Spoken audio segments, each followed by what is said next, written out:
તારીખ 27 ઓગસ્ટ 2022ની ઘટના છે। દક્ષિણ ગુજરાતની જાણીતી સિંગર વૈશાલી બલસારા પોતાના ઘરેથી નીકળે છે। ઘરે પાછી ફરતી નથી એટલે વૈશાલીના પતિ હિતેશ બલસારા વલસાડ પોલીસ સ્ટેશનમાં ફરિયાદ આપે છે પત્ની ગુમ થવાની।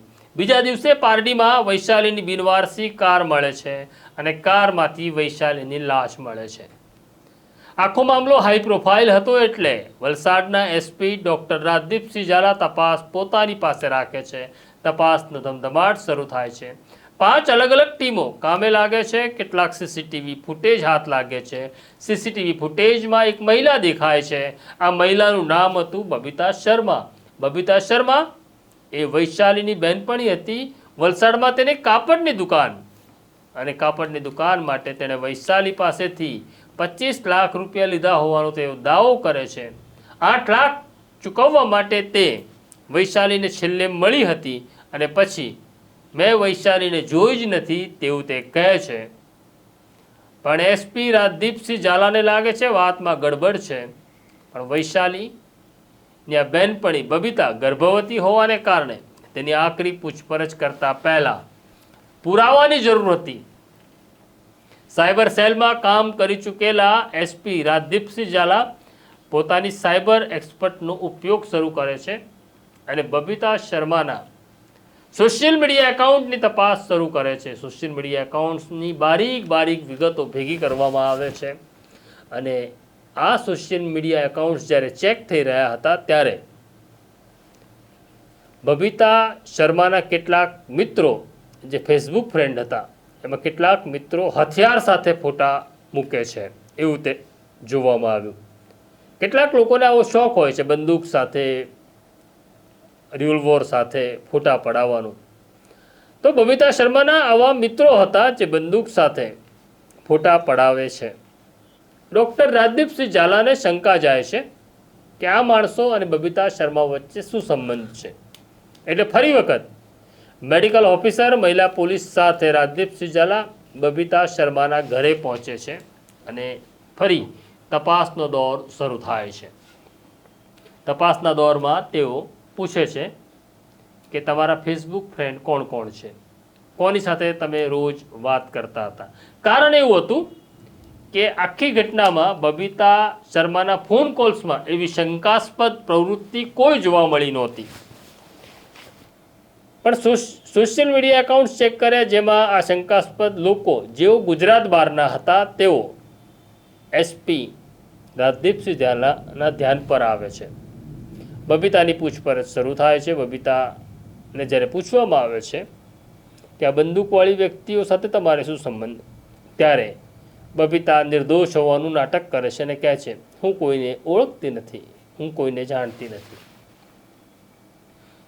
એસપી રાજદીપસિંહ ઝાલા એક દાવ નાખે છે, પત્તું ઉતરે છે અને આ અંધારામાં ગોળીબાર હતો। ગોળીબાર એવો હતો રાજદીપસિંહ ઝાલા બબીતા શર્માની આંખોમાં જોઈને એવું કહે છે કે તમે જેને ઓળખતા નથી એનું નામ આ છે અને તેને અમે પકડી લીધો છે। તેણે અમને બધું જ કહી દીધું છે।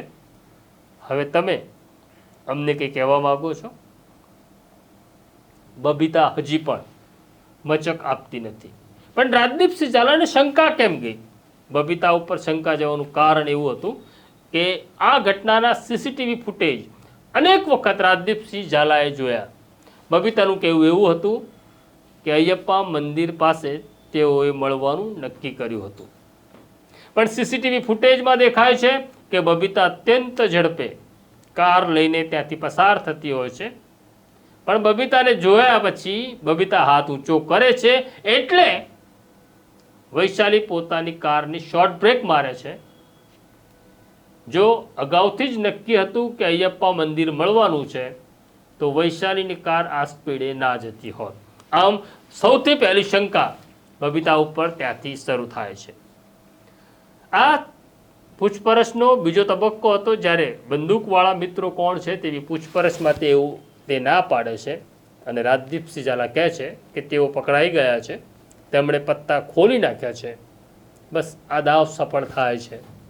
બબીતાની આંખમાંથી આંસુ પડવા લાગે છે। ત્યારે ફાળ પડે છે કારણ કે તે જે સંતાડવા માગતી હતી તે જાહેર થઈ ગયું તેવું માનવા લાગી અને તે પછી આખી સ્ટોરીનો ઘટસ્ફોટ કરે છે.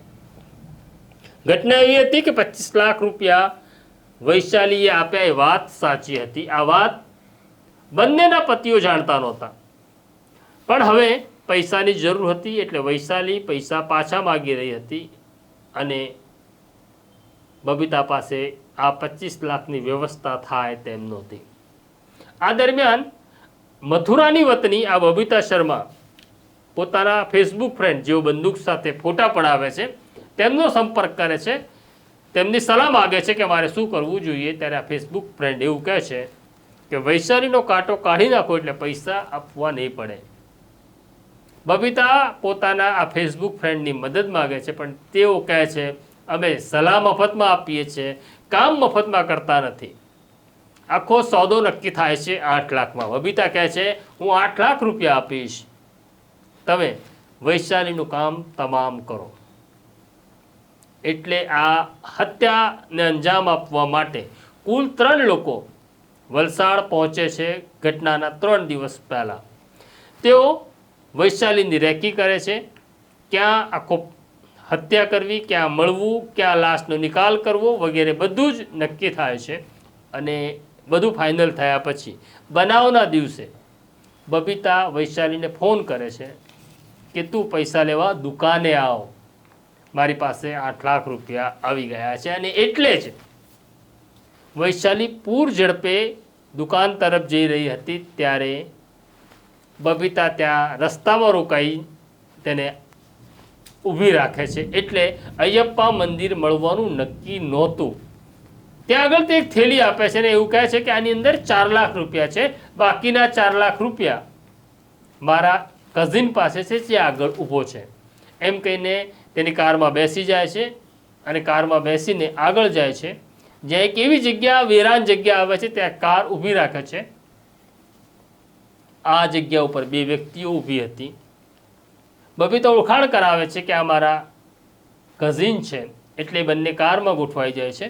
પહેલાં તો વૈશાલીને શંકા પણ જાય છે, પણ પછી પોતાની જ બહેનપણી કહે છે આ મારો પિતરાય છે એટલે એની ઉપર ભરોસો કરે છે. કાર બહાર નીકળે છે અને રસ્તા ઉપર બબીતા ઉતરીને જતી રહે છે.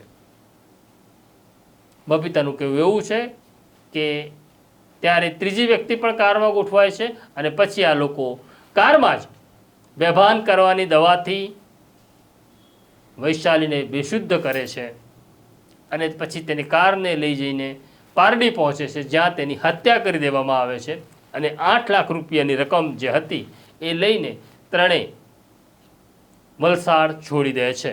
આમ રાજદીપસિંહ ઝાલાએ વૈશાલી બલસારા મર્ડર કેસ ઉકેલી નાખ્યો, પણ આ હત્યાના મામલે એક એવી સ્ત્રીની ધરપકડ કરી કે જેના પેટમાં એક બાળક અવતરવાનું છે. હવે આ બાળકનો જન્મ જેલમાં જ થવાનો હતો, કારણ કે માએ હત્યા કરી હતી, જેની સજા આ બાળક ભોગવવાનું હતું. આમ પૈસા ખાતર સંબંધોમાં માણસ કેટલો નીચે ઉતરી જાય છે અને કઈ પ્રકારની ઘટનાને અંજામ આપે છે. આ પ્રકારની ઘટનાઓ જોવા માટે તમે પ્રશાંત દયાળની ક્રાઇમ સ્ટોરીઓ જોતા રહો. પણ સમય ખરાબ છે એટલે સાવચેત અને સજાગ રહો. આ સ્ટોરી તમને કેવી લાગી કોમેન્ટ બોક્સમાં જરૂરથી અમને લખજો. અત્યારે મને અને મારા સાથી જયંતને રજા આપો એ પહેલાં બેલ આઇકોન દબાવો. કાલે નવી સ્ટોરી સાથે પાછો આવું છું. નમસ્કાર.